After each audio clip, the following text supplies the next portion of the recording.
Santa Claus is certainly a fixture of the American holiday season. To children especially, Santa is an image of kind-heartedness and generosity. His rosy cheeks and hearty laugh a sign of high spirits and joy.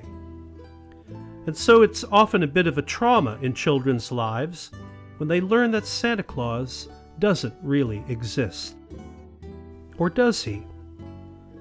The name Santa Claus comes from the Dutch Sinterklaas, which itself means Saint Nicholas. So who was Saint Nicholas? Nicholas was born in the year 270 in what is today southwestern Turkey.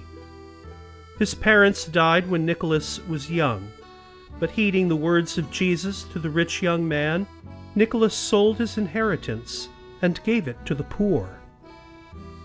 He became well known for his open-handed generosity to the poor, and while still a young man, Nicholas was made bishop of the city of Myra, a port city near where he was born. The examples of Nicholas's wisdom and charity soon multiplied. Nicholas once saved Myra from famine by intervening to direct a grain ship to the city.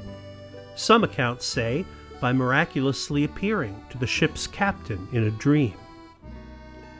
On another occasion, when 3 soldiers were about to be put to death for a crime they did not commit, Nicholas at the last moment grabbed the executioner's sword from his hands and presented the evidence of their innocence, thus saving the lives of the innocent men. Nicholas was credited with saving a ship from sinking. While the crew was panicking in the face of a violent storm, Nicholas prayed calmly in the back of the ship until the storm passed and the ship was saved. One of the most well-known stories of St. Nicholas involves a poor widower and his 3 daughters. Without money for their dowries, the father was unable to find suitable husbands for his daughters. He despaired that the only way to provide for his daughters might be for them to become slaves to a wealthy family. But on hearing of the poor family's plight, Nicholas went to their house late at night in order to remain anonymous, and tossed 3 bags of gold coins through the window of the house, providing enough funds to secure a good future for the young women. St. Nicholas was not only a model of charity, but also a man of powerful faith. During a severe persecution of the Church in the early 300s, Bishop Nicholas was exiled from his diocese and imprisoned for a time, where he suffered from hunger and exposure to the elements. But St. Nicholas survived the persecution and returned to his beloved city of Myra. St. Nicholas was one of the bishops present at the first council of the Church, the Council of Nicaea, in the year 325. One of the topics debated at that council was the divinity of Christ. The priest Arius had declared that Jesus was an extraordinary man, but not God, just a man. It was recorded that when Arius addressed the council, Nicholas rose up from his seat, outraged at this heresy, and slapped Arius in the face. Nicholas found himself in prison again for this breach of protocol. But after Arius's theories were condemned by the council, Nicholas was reinstated as Bishop of Myra. When Nicholas died on December 6, 343, and was buried in his cathedral church, his tomb soon became a place of pilgrimage and of healing, so much so that he became known as St. Nicholas the Wonder Worker.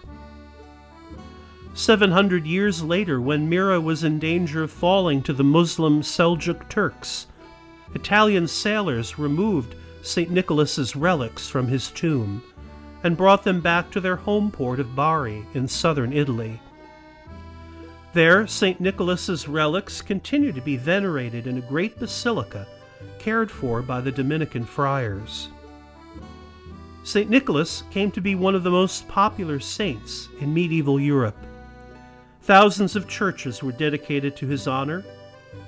He was taken as a patron saint by many different types of occupations and states of life: children, coopers, sailors, fishermen, merchants, broadcasters, the falsely accused, repentant thieves, pharmacists, archers, pawnbrokers, and unmarried women.